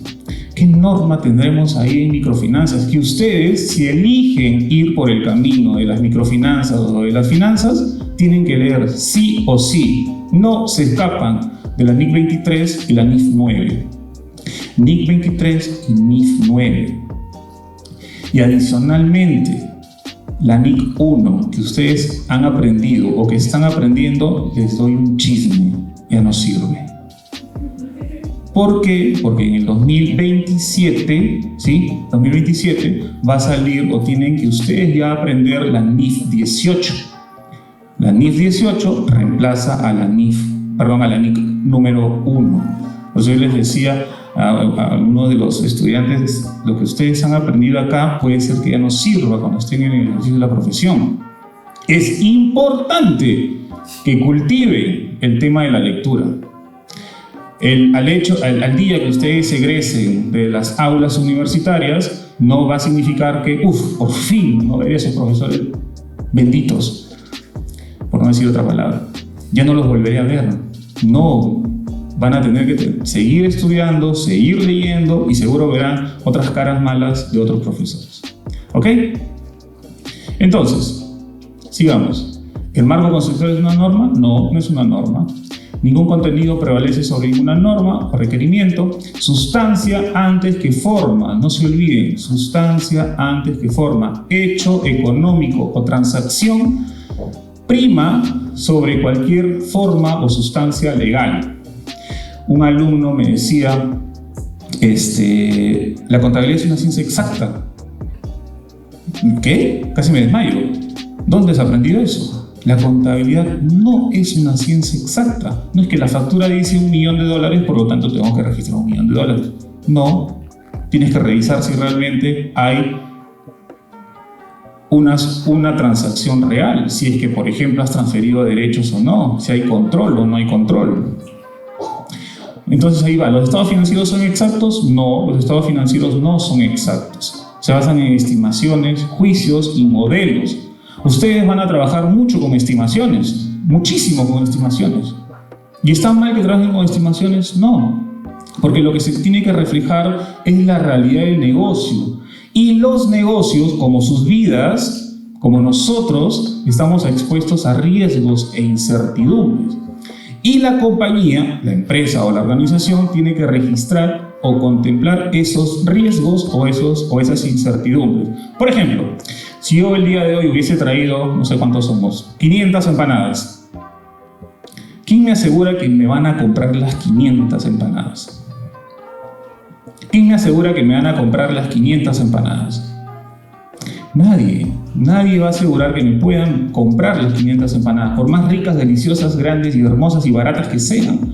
Nadie me asegura eso. De repente compran una nada más, ¿no? Y la parten en 500 partes. Ok, entonces nadie me asegura. Por lo tanto, no existe exactitud en la contabilidad. Y como no existe exactitud en la contabilidad, hay una palabra que siempre usamos y usamos mal encima. Y cuando me confesé ante las IFRS y cambié mi vida, utilicé correctamente, por ejemplo, estas dos palabras. Siempre decimos hay que provisionar, hay que provisionar, hay que provisionar, hay que provisionar. ¿Y qué provisionamos? Bueno, no llegó la factura, provisionemos, ¿no? Pero provisión no es igual a pasivo, ¿ya? Son términos totalmente distintos. Un pasivo, recuerden que es una obligación presente, surgida de eventos pasados. Sé a quién le voy a pagar, cuándo le voy a pagar y cuánto voy a pagar. Y la provisión es un pasivo en el cual existe incertidumbre acerca de su cuantía o vencimiento. Es decir, no sé a quién le voy a pagar, no sé cuándo voy a pagar y no sé cuánto voy a pagar. Por lo tanto, tengo que hacer mi mejor estimación para reconocer ese pasivo. A ver, hay dos hipótesis sobre las cuales se sustenta toda la teoría contable. ¿Cuáles son? Empresa en marcha y devengado. Muy bien. Es mi alumna. Hipótesis sobre las cuales se sustenta toda la teoría contable es empresa en marcha y devengado. Si ustedes quitan estos dos conceptos de su vida contable, la contabilidad no existe. ¿Por qué? ¿A qué empresa le van a hacer contabilidad si no existe? Si no está en marcha, si está en proceso de liquidación, por ejemplo. Ya no va bajo principios contables, sino bajo otras normas concursales, tal vez. Si ustedes quitan el concepto del devengado, ¿y por qué le he puesto 5 ahí? No es la nota, sino que estamos tal vez acostumbrados a que solamente se devengan gastos o ingresos, pero se devengan los 5 elementos de los estados financieros. Cuando se confiesen ustedes ante el marco conceptual, van a encontrar que el devengado, y también lo dice la NIC número 1, futura NIC 18, el devengado está en los 5 elementos de los estados financieros. Por último, y para no aburrirlos, les dejo con una frase de Benjamin Franklin. ¿Qué nos decía él? Vacía tu bolsillo en tu mente y tu mente llenará tu bolsillo. ¿Qué significa esto? Señores, la educación no es un gasto. La educación es la mejor inversión que ustedes pueden tener. Aprovechen esta vida universitaria, que de aquí o de lo que ustedes aprendan se desarrollen y perfeccionen sus técnicas, las herramientas de medición, etc. Va a ser sobre lo cual ustedes van a vivir. Recuerden a Benjamin Franklin: vacía tu bolsillo en tu mente y tu mente llenará tu bolsillo con un gran trabajo. Muchas gracias.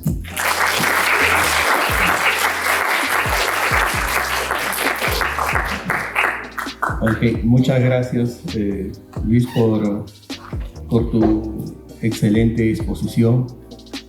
Un tema bastante interesante, apasionante, y a veces, como decías, podemos caer chinche insistiendo que el marco conceptual es todo. Y a veces yo me gasto la broma a los estudiantes y les digo: chévere, por lo menos léete el marco conceptual, ya el resto te ayuda con un floro, pero el marco conceptual es básico, es indispensable. Ahí están las formas de cómo reconocer lo que todos han estado conversando, cuándo reconocer un activo, un pasivo, ¿no? Eso no es una tarea fácil. De cómo medir, también te dice cómo medir, te dice los métodos para medir también, ¿no? Porque muy bien has explicado, un pasivo no necesariamente lo tengo que registrar a costo histórico, depende del contrato, depende de la sustancia de la operación, y también está cómo debe presentar. Mira, vamos a ver si podemos compartir, digamos, te comento yo un caso y a ver si tú me ayudas un poco en casos muy parecidos que hayas tenido. Y esto a veces lo comento entre los estudiantes. Hace como un par de años yo justamente estaba en gerencia, conversando con mi gerente, y justo a mi gerente le estaba hablando que quería un poco que me incrementaran los honorarios, ¿no? Que la contabilidad pues conlleva mucho esfuerzo, ¿no? Y encima que estoy aplicando NIF cuesta, ¿no? Aplicar NIF cuesta un poquito más, digamos. Entonces estoy aplicando NIF y todo lo demás. Y estábamos ahí discutiendo con el gerente. En eso tocan la puerta de su oficina y entra su hija. Una chica muy agradable, muy bonita. Y su hija le dice que su carro está fallando, ¿no? Y le dice: papá, mi carro está fallando. Y el papá le dice: mira, ¿sabes qué, hija? Vamos a comprarte un vehículo para tu uso personal. No te preocupes, deja ese vehículo. Coordina con el contador y cómprale un carro. Le compró un Audi, ¿no? Y le iba a pagar la empresa, ¿no? Más o menos estaba en $80,000, ¿no? Y en su oportunidad me llegó la factura y todo lo demás, ¿no? $80,000. Y después tuvimos que reportar el estados financieros al banco, y en una de esas fechas me llama y me jala las orejas y me dice: ¿por qué has mandado al gasto ese vehículo si es un activo fijo que debe estar registrado como activo, ¿no? Y no debiste haberlo mandado como gasto, ¿no? Son situaciones que suceden, ¿no? Ante ese escenario de tener un vehículo que se compra y a pesar que se cuenta con la factura, con todos los medios, no lo califiqué como activo fijo, lo consideré que era un gasto. ¿Qué opinas de esa actuación, o debía haber sopesado otras situaciones, o has tenido algunos casos parecidos ahí? Sí, ni siquiera lo hubiese mandado al gasto. Ni siquiera lo hubiese mandado al gasto. Hubiese dicho: ¿sabes qué, accionista hermoso? Te ayudo, para que no acople, ¿ya? Te ayudo con tu compra, te ayudo con la factura, todo lo que tú quieras. Esto es a cuenta de dividendos, ¿de acuerdo? Lo cargo a resultados acumulados, efectivo, y cumplo con el sueño de la partida doble. ¿Se acabó? No es gasto. Sí, criterio. Por eso está lo que les decía, la política contable. Eso no es gasto tampoco. La compañía no tiene por qué asumir un gasto, sino después nos reparen. Muy bien. ¿Y unos casos que hayas tenido con relación en el sector pesquero, en el que hayas tenido la disyuntiva de si es gasto es decir, dificultad para reconocer el elemento? ¿Has tenido algunas situaciones en que ha habido dificultades para reconocer un elemento, sea activo, pasivo? Yo creo que la parte más compleja siempre va a ser en determinar si es costo o gasto. El costo de adquisición es una parte bien sensible, porque si tú reconoces una partida que es gasto y lo activas, vas a tener inflado o sobrevaluado el activo. Y por otro lado, si reconoces un activo y lo mandas al gasto, vas a obtener menos utilidades, y eso a la SUNAT no ve con buenos ojos, ¿no? Menos utilidades no le conviene a la SUNAT. Entonces, la parte neurálgica del costo de adquisición y de los costos de producción, porque al final se evalúan rendimientos, esa es la parte más importante. Y también, por ejemplo, cuando reconoces activo fijo, el activo fijo es toda una ciencia. Por eso está hasta plaqueado, ¿no? No sé si han visto en la universidad que tiene su plaquita, ¿no? Tiene un control exhausto. Entonces, el activo fijo es una caja de Pandora, porque hasta los intereses o el costo financiero tú lo puedes activar, pero a la SUNAT no le gusta. Pero ustedes van a guiar por IFRS. Entonces, el activo fijo, por ejemplo, en su costo de adquisición también tienen ciertos elementos que la norma, la NIC 16, obliga como mandato que tengas que activarlo. ¿Qué quiero decir con esto? Si tú no reconoces correctamente un activo o un gasto, suponiendo que estás bajo el punto IFRS, bajo el mundo NIF, contador, no estás cumpliendo IFRS, muchas gracias, otro. Si tú no, o si quieres llevar la contabilidad o registras gastos que no corresponden, ¿quién te va a jalar las orejas ahora por el otro lado? El auditor tributario, o sea, la SUNAT. Entonces, para el mundo IFRS tienes que registrar correctamente todos tus costos y gastos, pero para el lado tributario cumplir correctamente también lo que te pide el mandato o la norma tributaria, que generalmente son con papeles de trabajo que nosotros le llamamos extracontables, ¿no? Hojas de trabajo. Bien, muchas gracias. Mira, otra consulta que nos han hecho llegar. Digamos, cuando pretendemos abordar las NIF, porque tú sabes que ahorita tenemos presión hasta de la superintendencia, hasta de la SUNAT, de las autoridades administrativas, es decir, tenemos que aplicar NIF sí o sí. Incluso hay para las microempresas NIF. Entonces, la pregunta es, ¿qué recomendación dar, digamos, a los estudiantes, a los colegas, para entrarnos un poco en el mundo de las NIF? ¿Qué necesitamos, qué cualidades debemos tener para adentrarnos a ese mundo de las cifras que tú nos comentas, teniendo en consideración que ya tenemos una presión absoluta por diferentes entidades? Hasta NIF comentaba de microfinanzas, ¿no? De microempresas. Entonces, ¿qué recomendación tú das? Porque tú hablabas incluso, mira, la NIF 1, cierto, ya está de salida. Hasta que no la termino yo ni compraré la 1 y ya empieza la NIF 18, ¿no? Entonces, ¿cuáles serían las recomendaciones? ¿O cómo tú te adentraste? ¿Cuál fue tu experiencia para, digamos, conocer el tema del mundo de las NIF? El punto de quiebre, yo tuve dos puntos de quiebre, así como les he dicho hace un momento de que hace 20 años estuve también sentado en los lugares que ustedes están como alumno de pregrado. Tuve la suerte que un profesor me entregó un libro. En ese tiempo las IFRS era difícil conseguirlas, porque primero venían en su edición en inglés y después tenían que traducirlas, y generalmente las traducciones venían después de 1 o 2 años, ¿no? Por suerte este profesor me entregó este libro, que yo el día de hoy, por ejemplo, les recomiendo y les exijo en algunos casos, y les he dejado 2 páginas web, ¿no?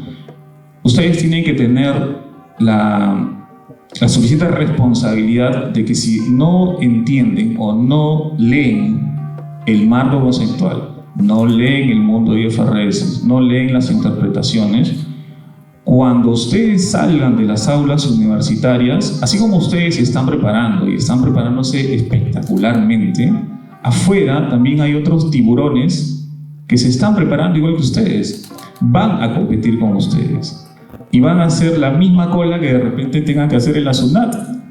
Van a encontrar a esos tiburones con hambre de ganar el puesto al que ustedes también están postulando. Entonces, el primer punto de quiebre fue que me entregaron un libro. Lean, y si no lo entienden, vuelvan a leer. Y si no lo entienden, después que vuelven a leer, pregunten, consulten. No se queden con la duda, cuestionen, hasta tienen ese poder de tener que cuestionar. Y lo segundo es que cuando yo estaba en el ámbito del ejercicio de la profesión, tuve que implementar IFRS en Haile, cuando participé del equipo de la compañía.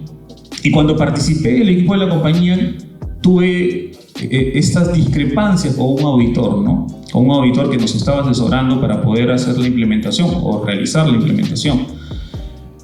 Y fue tan rico y fue tan ganador para ambas partes de que podamos compartir las experiencias y podamos entender que a través, y nuevamente, de la lectura se podían compartir experiencias. El aprendizaje fue muy rico, muy ganador al compartir con otras personas.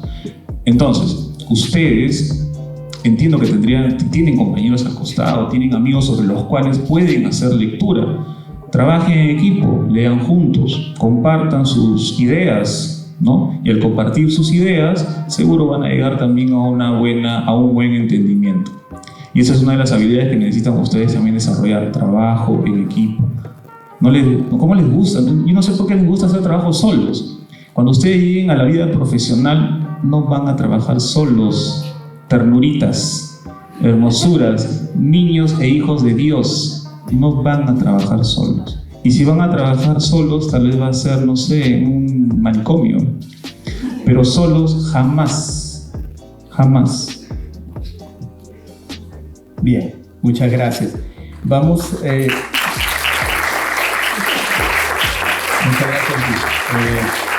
a pasar a la segunda ronda de 10 minutos para cada uno de los panelistas.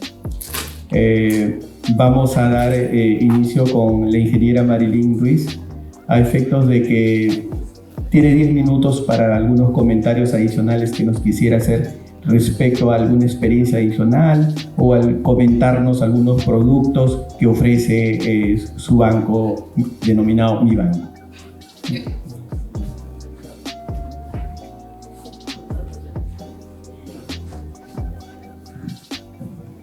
Sí, como les comentaba durante la exposición, Mi Banco es una empresa que otorga préstamos, microcréditos a microempresarios. Está dirigido principalmente a esas personas o negocios pequeños que no son accesibles a acceder a los créditos en la banca comercial.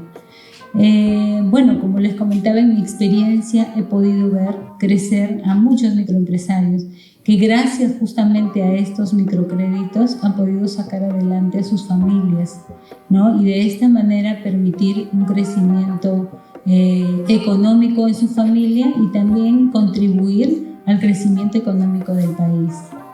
Yo adicionalmente, jóvenes, escuchaba muy atentamente lo que aquí el joven acaba de exponer, profesor de ustedes, ¿me parece? ¿Sí? Torturador. Y sí, pues la contabilidad exige leer muchísimo, tener conocimientos sobre marcos teóricos, las NIF, que seguramente son un dolor de cabeza para ustedes, pero es importante que ustedes en esta etapa pues aprendan y sean como unas esponjitas para absorber todo ese conocimiento que los docentes de la universidad le transmiten. Pero también, como parte de mi recomendación, es desarrollar también esas habilidades blandas que hoy en día las empresas exigen a los profesionales. El trabajo en equipo, que muy bien lo decía su docente, es muy importante. La adaptación al cambio, desarrollar el liderazgo, son habilidades blandas que son muy exigibles en las empresas hoy en día. También la capacidad de adaptarse a los cambios. Las empresas, yo les cuento que mi banco en este tiempo ha tenido muchos cambios. Yo particularmente ingresé al banco cuando era Edificar. Seguro muchos de ustedes han escuchado hablar de Edificar. Era una institución de microfinanzas dedicada a otorgar créditos, pero en el tiempo eso ha ido evolucionando. Luego ingresó el BCP como parte de un socio estratégico, luego nos fusionamos con mi banco y ahora nos hemos convertido en la empresa más sólida a nivel de Latinoamérica. Imagínense ustedes hablar hace 20 o 30 años de microfinanzas o de microcréditos a través de un equipo móvil. Nosotros en la actualidad otorgamos microcréditos a través de un equipo móvil. Hemos desarrollado una plataforma a través de un equipo celular, así como ustedes usan diariamente, donde podemos otorgar créditos de fácil acceso para los clientes. Ustedes saben que un microempresario, casi en la mayoría de los casos, es quien dirige su negocio y pues lo que quiere es generar mayores ingresos para poder cumplir sus objetivos. Entonces el tiempo siempre está en contra, porque imagínense ir al banco, hacer cola, esperar de repente, no sé, pues al asesor de negocios que llegue, ¿no? Una situación que ha mejorado muchísimo con el uso de esta herramienta que les comento, ¿no? Nosotros tenemos la oportunidad hoy en día de atender a un cliente en su propio negocio, otorgándole un préstamo inmediato de acuerdo a una evaluación previa, pero sin que el cliente tenga que salir de su negocio. Entonces las microfinanzas se han desarrollado de tal manera que no solamente permiten un crecimiento económico, sino también le dan al cliente una tranquilidad de poder recibir estos servicios desde la comodidad de sus negocios. Entonces también yo la recomendación que les doy es que ustedes siempre tengan esa apertura para desarrollar en la parte tecnológica, ¿no? Esa es mi recomendación.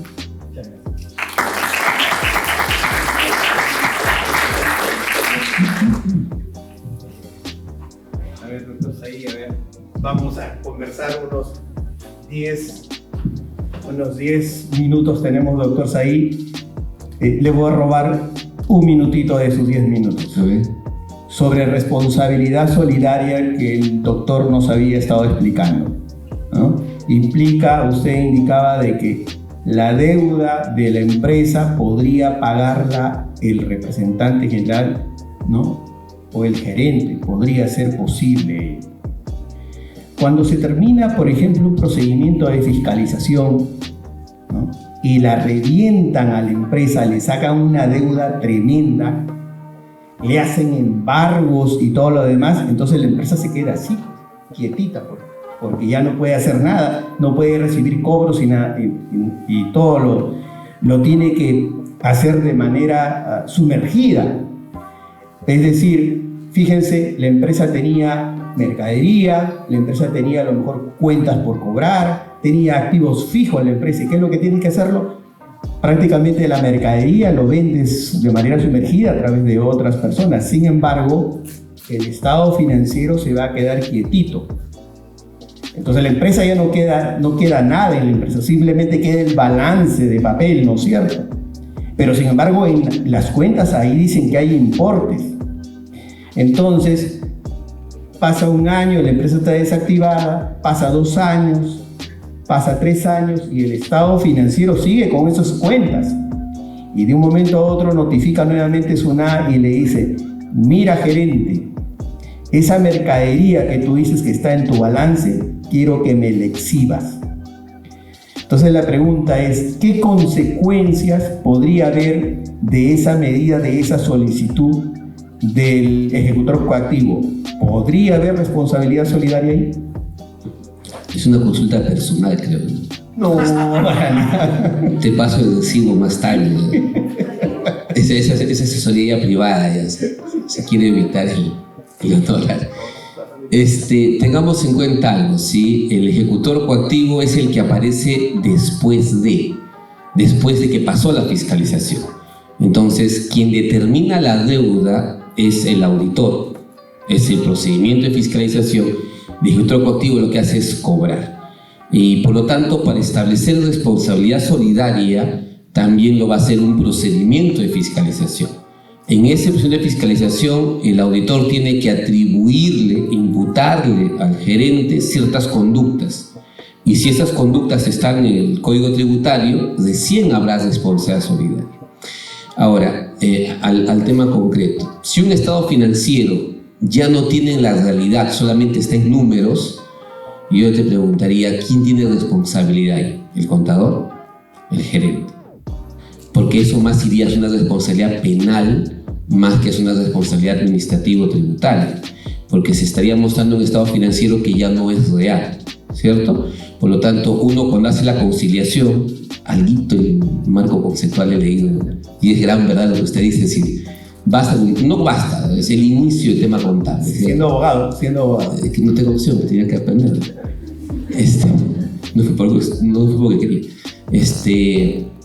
Si hago un tema de la conciliación y no encuentro nada, yo debería reflejar en el estado financiero lo que realmente está, ¿cierto? Y esa empresa ya no sería una empresa en marcha, porque ya estaría totalmente quebrada, si quieres, ya no existiría.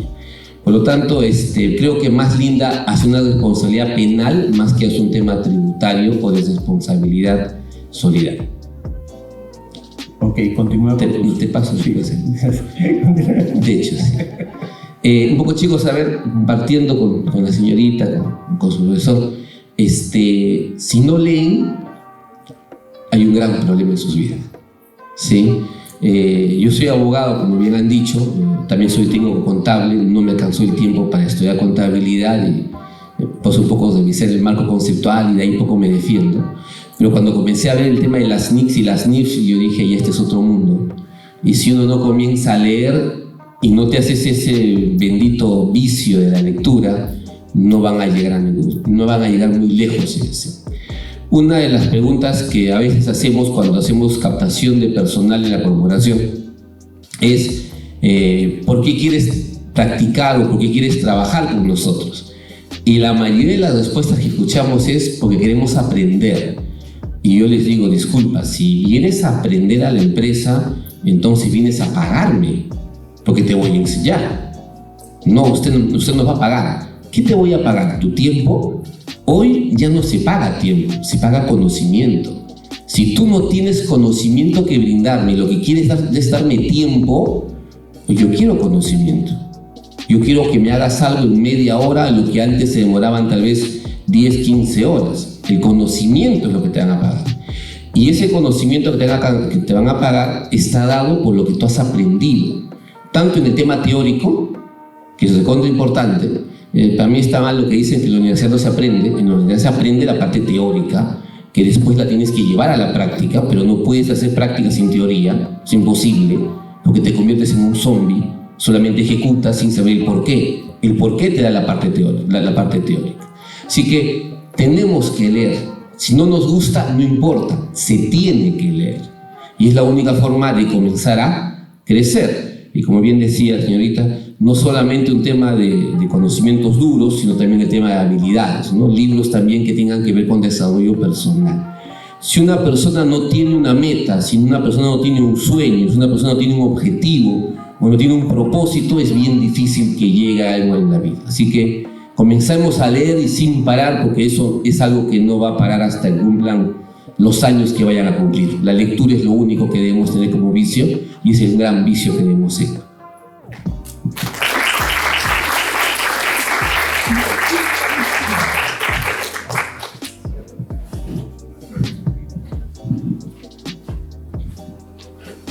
Bien.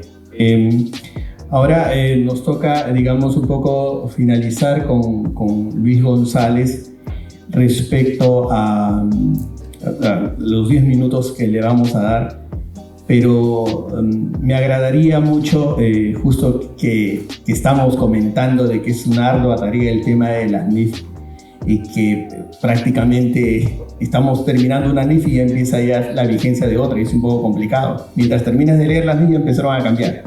Entonces, sin embargo, hay otras tareas adicionales a las NIF que me gustaría que puedas comentar sobre los reportes de sostenibilidad y su conexión con los estados financieros y un poco quizás cómo aplican, digamos, en Haidú, algo que nos puedas comentar, que hayas podido conocer. Te agradeceríamos bastante.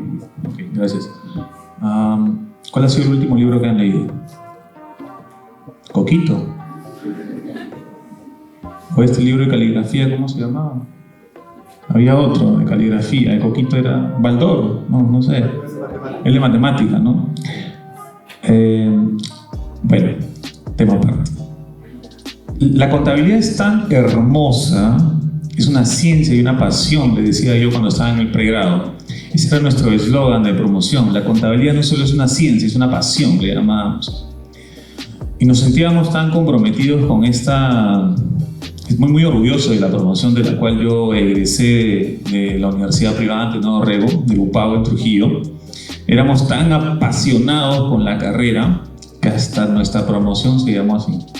La contabilidad no es solo una ciencia, sino también una pasión. Entonces, al ser una carrera tan hermosa, linda, bella, guapísima nuestra carrera, son afortunados de haber elegido esta profesión, ámenla, cuídenla. Es la única, creo, la única carrera que tiene NIF o normas internacionales de sostenibilidad. En el año 2022, me parece, o 23, salieron las 2 primeras normas internacionales de información financiera sobre sostenibilidad. NIF S1, NIF S2.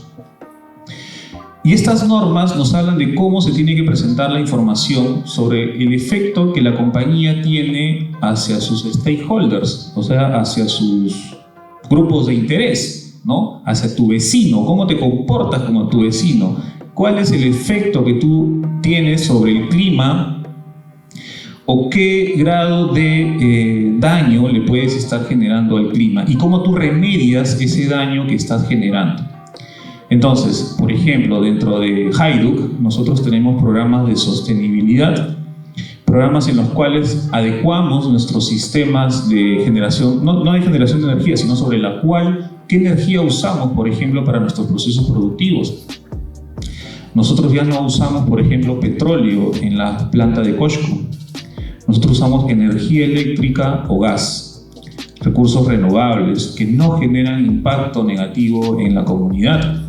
Y si ustedes en algún momento pasan por la Panamericana y ven un montón de humo blanco, no se asusten, que eso no es nada malo. Eso puede ser vapor, por ejemplo, la generación de vapor.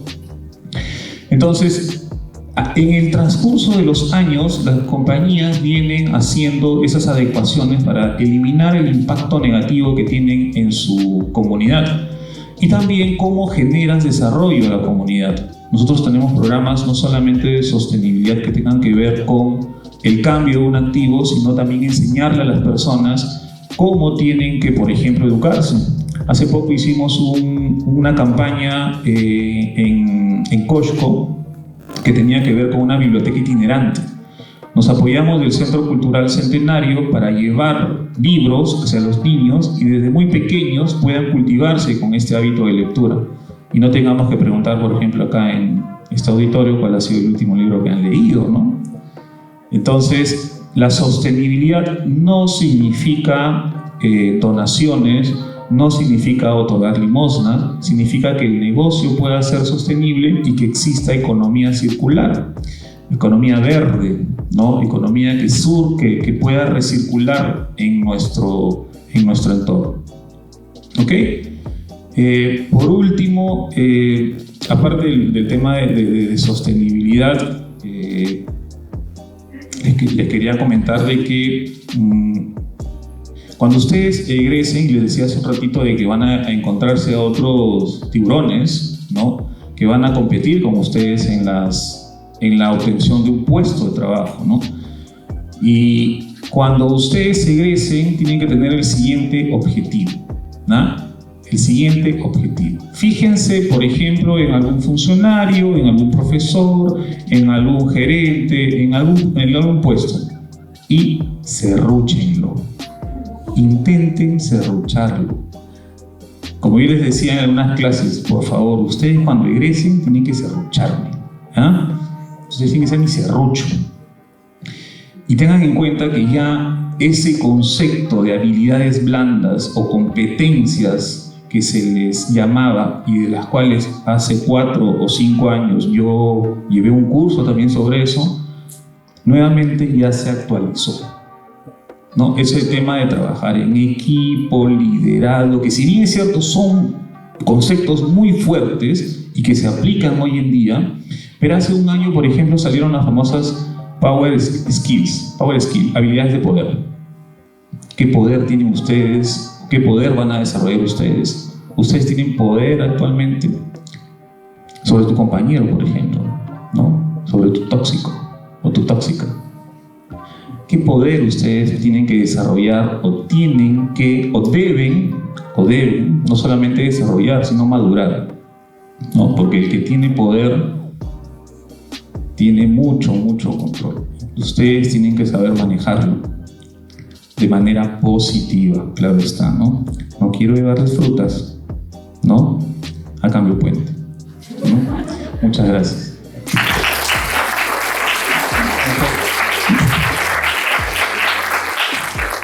Bien, jóvenes, por favor, les pido conserven sus asientos, por favor, si fueran tan amables. Vamos a proceder al acto de cierre de este evento, que sin duda ha sido una muy agradable aventura intelectual, compartir experiencias con cada uno de nuestros panelistas, y sin duda debe calar en cada uno de nosotros las recomendaciones que nos acaban de realizar los 3 panelistas de diferentes, fíjense, un abogado, un ingeniero, ¿no? Nos recomiendan ellos de otras trincheras que son la revisión de las NEF. Entonces, creo que eso debe quedar, digamos, como algo impregnado de este evento, ¿no? Vamos a proceder. Al parecer, tenemos algunos reconocimientos para nuestros apreciados panelistas que se han dignado en dedicarnos su tiempo para transmitirnos sus experiencias. ¿Okay?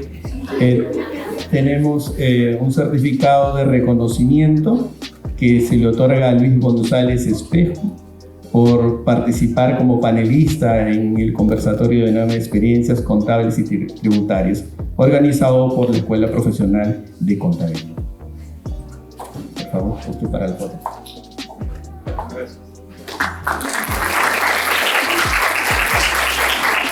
Igualmente, se otorga este certificado de reconocimiento a la ingeniera Jessica Ruiz Cortés por haber participado en este evento organizado por la Escuela Profesional de Contabilidad.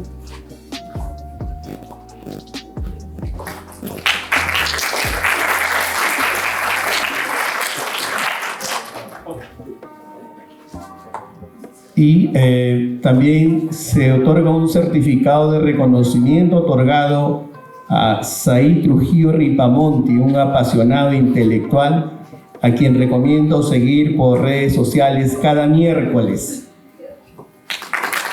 Mentes con propósito, ciclo de lectura.